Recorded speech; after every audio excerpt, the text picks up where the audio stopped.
ಎಲ್ರಿಗೂ ನಮಸ್ಕಾರ. ನಾನು ಪ್ರೀತಿ ಕೃಷ್ಣ ಮಾತಾಡ್ತಾ ಇರೋದು. ಪ್ರೀತಿ ಕೃಷ್ಣ ಇನ್ಸ್ಪೈರ್ಸ್ ಯೂಟ್ಯೂಬ್ ಚಾನಲ್ಗೆ ನಿಮ್ಮೆಲ್ಲರಿಗೂ ಕೂಡ ಪ್ರೀತಿಯ ಸ್ವಾಗತ. ಇನ್ನು ಯಾರೆಲ್ಲ ನಮ್ಮ ಯೂಟ್ಯೂಬ್ ಚಾನಲನ್ನು ಸಬ್ಸ್ಕ್ರೈಬ್ ಮಾಡ್ಕೊಂಡಿಲ್ಲ, ದಯವಿಟ್ಟು ಸಬ್ಸ್ಕ್ರೈಬ್ ಮಾಡ್ಕೊಳ್ಳಿ. ನಾವು ತರುವಂತಹ ಆಸಕ್ತಿದಾಯಕ ವಿಚಾರಗಳಾಗಿರಬಹುದು, ಮತ್ತು ಪ್ರೇರಣಾದಾಯಕ ಕಥೆಗಳಾಗಿರ್ಬೋದು, ಅದು ಉಪಯುಕ್ತವಾಗಿರುವಂತಹ ಮಾಹಿತಿಗಳಾಗಿರ್ಬೋದು, ನಿಮ್ಮವರೆಗೂ ಕೂಡ ತಲುಪಬೇಕು ಅಂತ ಹೇಳಿದ್ರೆ ನಿಮ್ಮೆಲ್ಲರ ಸಹಕಾರ ನಮಗೆ ಬಹಳನೇ ಮುಖ್ಯ. ಧ್ಯಾನ, ಯೋಗ, ಭಗವದ್ಗೀತೆ, ಪ್ರೇರಣಾದಾಯಕ ಕಥೆಗಳು, ಭಗವದ್ಗೀತೆಯ ಸಾರ ಬದುಕಿಗೆ ಹೇಗೆ ನಂಟಾಗ್ತದೆ, ಮನೋಬಲವನ್ನು ವೃದ್ಧಿಸುವಂತಹ ವಿಚಾರಗಳು, ಹಾಗೂ ಹೆಣ್ಣು ಮಕ್ಕಳಿಗೆ ಸ್ಫೂರ್ತಿದಾಯಕ ವಿಚಾರಗಳು, ಹೀಗೆ ಹಲವಾರು ವಿಚಾರಗಳು ಇಲ್ಲಿ ಪ್ರೀತಿ ಕೃಷ್ಣ ಇನ್ಸ್ಪೈರ್ಸ್ ಯೂಟ್ಯೂಬ್ ಚಾನಲಲ್ಲಿ ಸಿಕ್ಕೋದ್ರಿಂದ ಪ್ರೀತಿ ಕೃಷ್ಣ ಇನ್ಸ್ಪೈರ್ಸ್ ಯೂಟ್ಯೂಬ್ ಚಾನಲನ್ನು ಸಬ್ಸ್ಕ್ರೈಬ್ ಮಾಡ್ಕೊಳ್ಳಿ ಅಂತ ಹೇಳ್ತಾ ನಾವಿವತ್ತು ಶುರು ಮಾಡೋಣ. ಮಹಾಭಾರತದ ಅದು ಯಾವ ಪಾತ್ರ ನಮ್ಮಲ್ಲಿ ಕಾಣಿಸ್ಕೊಳ್ತವೆ? ನಿಜವಾಗ್ಲೂ ಇದೆಯಾ? ಮಹಾಭಾರತಕ್ಕೂ ಕಲಿಯುಗದ ನಮ್ಗಳಿಗೂ ಎಲ್ಲಿಯ ನಂಟು? ಅದು ಯಾವ ಪಾತ್ರ ಇರೋದಾದರೆ ಇರಬಹುದು ನಮ್ಮಲ್ಲಿ?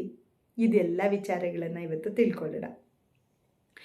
ಏನಂದರೆ, ಅನೇಕ ಸಂದರ್ಭಗಳಲ್ಲಿ ನಾವು ಆ ಪ್ರತಿ ವ್ಯಕ್ತಿಗಳು ಯಾರು, ಕೃಷ್ಣ, ಅರ್ಜುನ, ಏಕಲವ್ಯ, ದುರ್ಯೋಧನ, ಭೀಷ್ಮಾಚಾರ್ಯರು, ಗುರು ದ್ರೋಣಾಚಾರ್ಯರು, ಅಶ್ವತ್ಥಾಮ, ನಕುಲ, ಸಹದೇವ, ಹೀಗೆ ಹಲವಾರು ಪಾತ್ರದ ಗುಣಗಳು ನಮ್ಮಲ್ಲಿ ಬಂದು ಹೋಗ್ತದೆ. ಆದರೆ ಇದು ನಮ್ಗೆ ಯಾರಿಗೂ ಅಷ್ಟಾಗಿ ನಾವು ಇದು ನಕುಲನ ಗುಣ ಇರಬಹುದು, ಇದು ಯುಧಿಷ್ಠಿರನ ಗುಣ ಇರಬಹುದು, ಇದು ಕರ್ಣನ ಗುಣ ಇರಬಹುದು ಅಂತ ನಾವು ಅಷ್ಟು ಆಲೋಚನೆ ಮಾಡೋದಕ್ಕೆ ಹೋಗೋದಿಲ್ಲ. ಆದರೆ ಆ ಎಲ್ಲ ಗುಣಗಳು ಪ್ರತಿ ವ್ಯಕ್ತಿಯಲ್ಲೂ ಬಂದು ಹೋಗ್ತದೆ. ಕುಂತಿಯ ಗುಣ ಇರ್ಬೋದು, ಗಾಂಧಾರಿಯ ಗುಣ ಇರಬಹುದು, ಎಲ್ಲ ಗುಣಗಳು ಕೂಡ ನಾವು ನೋಡ್ಬೋದು. ಹೇಗೆ ಪ್ರತಿ ವ್ಯಕ್ತಿಯಲ್ಲಿ ಇಷ್ಟು ಗುಣಗಳು ಹೇಗೆ ಬಂದು ಹೋಗೋದಕ್ಕೆ ಸಾಧ್ಯ? ಆದರೆ ನಾವು ಒಂದು ಗುಣವನ್ನು ಪೋಷಿಸಿ ಬೆಳೆಸಿದಾಗ ಬಹುಶಃ ನಾವು ಎತ್ತರದ ಸ್ಥಾನಕ್ಕೆ, ಅದರಲ್ಲೂ ನಾವು ಎತ್ತರ ಸ್ಥಾನಕ್ಕೆ ಹೋಗುವ ಗುಣ ಯಾವುದು ಅಂತ ಕಂಡುಹಿಡ್ಕೊಳ್ಬೇಕಾಗಿರೋದು ಅದು ನಮ್ಮ ಜವಾಬ್ದಾರಿ. ಆ ಗುಣವನ್ನೇ ನಾವು ಪೋಷಿಸಬೇಕಾಗಿರೋದು ನಮ್ಮ ಜವಾಬ್ದಾರಿ. ಇಲ್ಲಿ ಮೊದಲಿಗೆ ನಾವು ಕರ್ಣನ ಗುಣವನ್ನು ನೋಡೋಣ. ಕರ್ಣ, ನಾವು ಯಾವಾಗ ನಮ್ಮ ಜೊತೆಯಲ್ಲಿ ಇರುವವರಿಗೆ ನಮ್ಮಲ್ಲಿರುವಂತಹ ಒಂದು ಯಾವುದಾದ್ರೂ ವಸ್ತು ಅವ್ರಿಗೆ ಬೇಕು, ಅವ್ರಿಗೆ ಅವಶ್ಯಕತೆ ಇದೆ, ಅಥವಾ ಅವ್ರು ಕೇಳಿದ್ದಾರೆ ನಮಗೆ, ಅದು ನಮಗೂ ಕೂಡ ಅತ್ಯಮೂಲ್ಯ. ಆದರೆ ನಾವು ಹಿಂದೆ ಮುಂದೆ ಯಾವಾಗಲೂ ಯೋಚಿಸೋದಿಲ್ಲ, ಯಾವ ಕ್ಷಣದಲ್ಲೂ ಯೋಚಿಸೋದಿಲ್ಲ. ಹೌದಾ, ನಿನಗೆ ಬೇಕಾ, ತಗೋ. ಅವರು ವಾಪಸ್ ನಮ್ಮನ್ನು ಕೇಳಬಹುದು, ಇದು ನಿನಗೂ ಬೇಕಾಗಬಹುದಲ್ಲ ಅಂತ. ಆದರೂ ಕೂಡ ಇಲ್ಲ, ನೀನು ಇಷ್ಟಪಟ್ಟಿದ್ಯಾ, ನಿನಗೆ ಬೇಕಾ, ಇದು ನನ್ನ ಹತ್ರ ಇದೆ, ಪರವಾಗಿಲ್ಲ, ನೀನು ಇಟ್ಕೋ ಅಂತ ನಾವೇನಾದ್ರೂ ಹೇಳ್ತೀವಿ ಅನ್ನೋ ಗುಣ ನಮ್ಮಲ್ಲಿ ಇದೆ ಅಂದರೆ ಅದನ್ನು ಕರ್ಣನ ಗುಣ ಅಂತ ನಾವು ಗುರುತಿಸಬಹುದು. ಯಾವುದೋ ವಿಚಾರವನ್ನು ನಾವು ಎತ್ತರಕ್ಕೆ ಬೆಳಿಬೇಕು, ನಮಗೆ ಯಾರೂ ಆ ವಿದ್ಯೆಯನ್ನು ಕಲಿಸೋರಿಲ್ಲ, ಆದರೆ ಯಾರೋ ಅದನ್ನು ಮಾಡ್ತಾ ಇದ್ದಾರೆ, ಆ ವಿದ್ಯೆನ ನಾನು ಕಣ್ಣಲ್ಲಿ ನೋಡಿದ ತಕ್ಷಣವೇ ಆ ವಿದ್ಯೆನ ಕಲಿತೀನಿ ಅಂತ ಹೇಳಿದ್ರೆ ಅದು ಏಕಲವ್ಯನ ಗುಣ ಅಂತ ಹೇಳಿ ಗುರುತಿಸಬಹುದು. ಇನ್ನು ನಮ್ಮಲ್ಲಿ ಆಸೆಗೇನು ಕಡಿಮೆ ಇಲ್ಲ, ಆದರೆ ದುರಾಸೆಗೆ ಬಿದ್ದು ಕಂಡದ್ದೆಲ್ಲವೂ ನನ್ನದೇ, ಎಲ್ಲವೂ ಕೂಡ ನನ್ನ ಆಡಳಿತದಲ್ಲಿಯೇ ನಡೆಯಬೇಕು, ನಾನು ನಾನೇ, ನಾನತ್ವವನ್ನು ಮುಡಿಗೇರಿಸಿಕೊಂಡಾಗ ದುರ್ಯೋಧನನ ಗುಣ ಅಂತ ಹೇಳಿ ಗುರುತಿಸ್ಬೋದು. ಇನ್ನು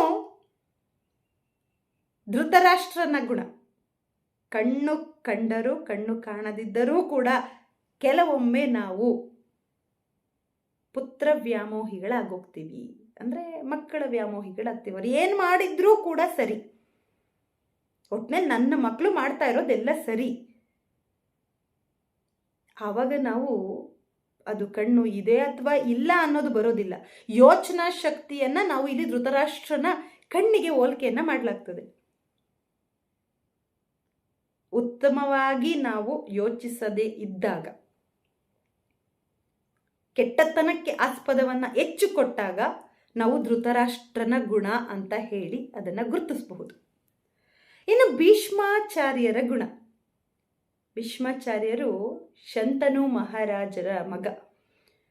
ಅವರು ಶಂತನು ಮಹಾರಾಜನಿಗೆ ಒಂದು ಮಾತನ್ನು ಕೊಟ್ಟಿರ್ತಾರೆ. ಏನಂತ ಹೇಳಿ, ಎಂಥದ್ದೇ ಸನ್ನಿಗ್ಧ ಪರಿಸ್ಥಿತಿಯಲ್ಲಿಯೂ ಕೂಡ ನಾನು ಕುರುವಂಶವನ್ನು ತೊರೆಯಲಾರೆ ಅನ್ನುವಂತಹ ವಚನವನ್ನು ನೀಡಿರ್ತಾರೆ. ನೋಡಿ, ಇಲ್ಲಿಗೆ ಒಂದು ಉದಾಹರಣೆ ಬರುತ್ತೆ.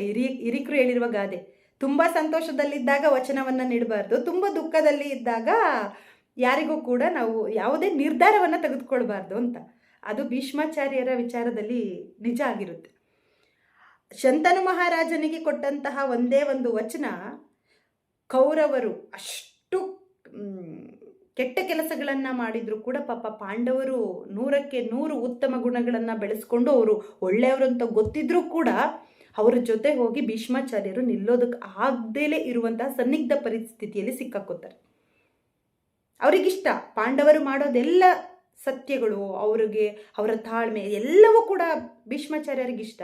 ಆದರೆ ಅವರು ಇಲ್ಲಿ ತನ್ನ ತಂದೆಗೆ ಕೊಟ್ಟಿದ್ದಂತಹ ಒಂದು ಮಾತಿನಿಂದ ಸನ್ನಿಗ್ಧ ಪರಿಸ್ಥಿತಿಗೆ ಒಳಗಾಗ್ತಾರೆ.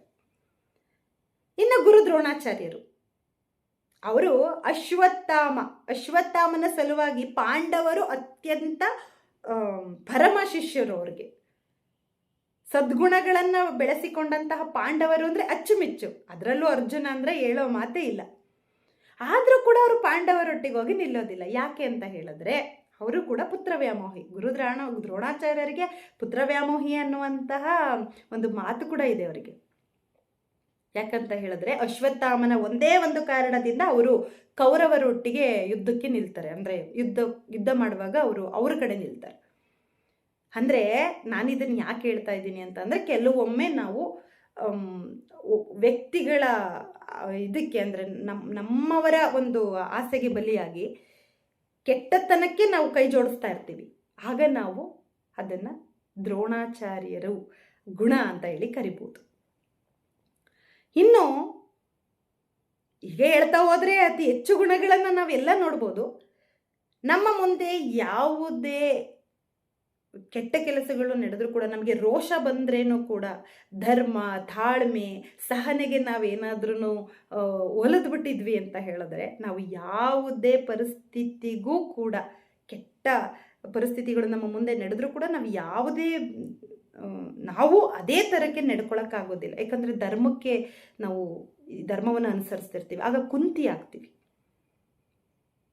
ಇನ್ನು ಯಾರೋ ಮಾಡ್ತಾ ಇರುವ ಕೆಲಸವನ್ನು ನಾವು ತಿದ್ದಬಹುದು, ನಮಗೆ ಶಕ್ತಿ ಇದೆ. ಆದರೆ ಅವ್ರು ಮಾಡ್ತಿಲ್ಲ ಅನ್ನುವ ಕಾರಣಕ್ಕೆ ನಾವು ಮಾಡೋದಿಲ್ಲ.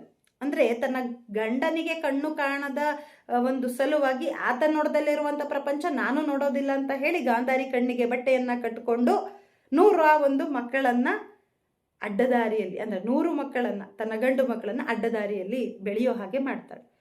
ಇದೆಲ್ಲವೂ ಕೂಡ ಆಕೆಗೆ ಹೋಗಬೇಕು. ಆಕೆ ಸರಿ ಮಾಡ್ಬೋದಿತ್ತು. ಕುಂತಿಯೇ 5 ಮಕ್ಕಳನ್ನು ಪಾಪ ಅವಳು ಅಷ್ಟು ಅಚ್ಚುಕಟ್ಟಾದ ಸದ್ಗುಣಗಳನ್ನು ತುಂಬಿದ್ಲು ಅಂತ ಹೇಳಿದ್ರೆ ಗಾಂಧಾರಿಗೂ ಕೂಡ ಸಾಧ್ಯ ಆಗ್ತಾ ಇತ್ತು. ಆದರೆ ಆಕೆ ಕೂಡ ಕಣ್ಣಿಗೆ ಬಟ್ಟೆಯನ್ನು ಕಟ್ಕೊಂಡ್ಲು. ಅಂದರೆ ನಾವು ಅಂತ ಕೆಲವು ವಿಚಾರಗಳಿಗೆ ಗಾಂಧಾರಿಯ ಗುಣವನ್ನು ಕೂಡ ನಮ್ಮಲ್ಲಿ ನಾವು ನೋಡಬಹುದು. ಹೀಗೆ ನೋಡ್ತಾ ಹೋದರೆ ಹಲವಾರು ವಿಚಾರಗಳು. ಯುಧಿಷ್ಠಿರ ಬಿಡಿ, ನಾವು ಸತ್ಯವನ್ನು ಬಿಟ್ಟು ನಾನು ಬೇರೆ ಏನು ಹೇಳೋದಿಲ್ಲಪ್ಪ, ನಾನು ಸತ್ಯವಾಗೇ ನಡ್ಕೋತೀವಿ ಅನ್ನೋ ಗುಣಗಳು ಕೂಡ ನಮ್ಮಲ್ಲಿರುತ್ತೆ. ಆಗ ನಾವು ಯುಧಿಷ್ಠಿರ. ನಾವು ಸತ್ಯದಿಂದಲೇ ಎಷ್ಟೋ ಸಲ ಪೇಚಿಗೆ ಸಿಕ್ಕಾಕೊಳ್ತೀವಿ. ಅದನ್ನು ಯುಧಿಷ್ಠಿರನ ಗುಣ ಅಂತ ಹೇಳಿ ಗುರುತಿಸ್ಬೋದು. ನಕುಲ ಸಹದೇವರು ವಿನಯಕ್ಕೆ ಅವರು ಅತಿ ಹೆಚ್ಚು ಆಸ್ಪದ ಕೊಡ್ತಾಯಿದ್ರು. ನಮ್ಮಲ್ಲಿ ಯಾವಾಗ ವಿನಯ ಅತಿ ಹೆಚ್ಚಾಗ್ತದೆ ಆಗ ನಾವು ನಕುಲ ಸಹದೇವರ ಗುಣಗಳನ್ನು, ಅವರು ಅಶ್ವಿನಿ ದೇವತೆಗಳ ಪುತ್ರರಾಗಿರೋದ್ರಿಂದ ಅವರಿಗೆ ಸಾಮ್ಯತೆ ಇರ್ತದೆ. ಆಗ ನಾವು ನಕುಲ ಸಹದೇವರ ಗುಣಗಳನ್ನು ನೋಡಬಹುದು. ಹೀಗೆ ನೋಡ್ತಾ ಹೋದರೆ ಪ್ರತಿ ಪಾತ್ರಗಳು ಕೂಡ ಪ್ರತಿ ವ್ಯಕ್ತಿಯಲ್ಲಿ, ಮಹಾಭಾರತದ ಪ್ರಮುಖ ಪಾತ್ರಗಳ ಗುಣಗಳನ್ನು ಪ್ರತಿ ವ್ಯಕ್ತಿಯಲ್ಲಿಯೂ ಕೂಡ ನಾವು ನೋಡಬಹುದು. ಹೀಗೆ ಅನೇಕ ವಿಚಾರಗಳನ್ನು ನಾವು ನಮ್ಮ ಬದುಕಿಗೆ ಯಾವ ಪಾತ್ರ ಬೇಕು, ಯಾವುದರಿಂದ ನಾವು ಉನ್ನತವಾಗಿರೋ ಸ್ಥಾನವನ್ನು ಅಲಂಕರಿಸಬಹುದು, ನಮ್ಮ ಗುಣವನ್ನು ಅತ್ಯುತ್ತಮಗೊಳಿಸಿಕೊಳ್ಳೋದಕ್ಕೆ ಮಹಾಭಾರತ ಹೇಗೆ ಪ್ರೇರಣೆ ಆಗ್ತದೆ ನಮ್ಮ ಜೀವನಕ್ಕೆ, ಭಗವದ್ಗೀತೆಯ ಸಾರ ಹೇಗೆ ಬೆಳಕಾಗ್ತದೆ ಅನ್ನೋದನ್ನು ನಾವು ಹೀಗೆ ತಿಳ್ಕೊಳ್ಬಹುದು ಅಂತ ಹೇಳ್ತಾ, ಈ ವಿಚಾರ ನಿಮಗೆ ಏನಾದರೂ ಇಷ್ಟ ಆದರೆ ಪ್ರೀತಿ ಕೃಷ್ಣ ಇನ್ಸ್ಪೈರ್ಸ್ ಯೂಟ್ಯೂಬ್ ಚಾನಲನ್ನು ಸಬ್ಸ್ಕ್ರೈಬ್ ಮಾಡಿ, ಮರೀದೆ ಸಬ್ಸ್ಕ್ರೈಬ್ ಮಾಡಿ. ಇಷ್ಟ ಆದರೆ ಲೈಕ್ ಮಾಡಿ, ಬೇರೆಯವ್ರಿಗೂ ಉಪಯೋಗಕ್ಕೆ ಬರ್ಬೋದು ಅಂತ ಅನಿಸಿದ್ರೆ ಶೇರ್ ಮಾಡಿ. ನಾನು ಮತ್ತೆ ಇನ್ನೊಂದು ವಿಚಾರವನ್ನು ತೆಗೆದುಕೊಂಡು ನಿಮ್ಮ ಮುಂದೆ ಬರ್ತೀನಿ. ಅಲ್ಲಿವರೆಗೂ ಕೂಡ ಧನ್ಯವಾದಗಳು.